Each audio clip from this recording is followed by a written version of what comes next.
Untuk hampa yang live guna kamera, ada tak masa tengah duk live tu, dia tersangkut.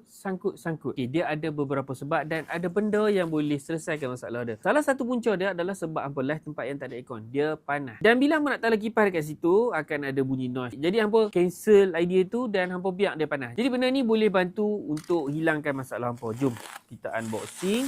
Aku tunjuk gambar. Ulanzi CU01. Macam mana benda ni nak pakai? Dalam box dia macam biasalah ada dia punya manual, dia punya warranty. Sama nampak tu, hampa buat macam tu. Dia automatic menyala bro. So ni dia punya bateri. Yang ni dia punya heatsink. So dia ada option speed 1, 2 dan juga auto, nampak?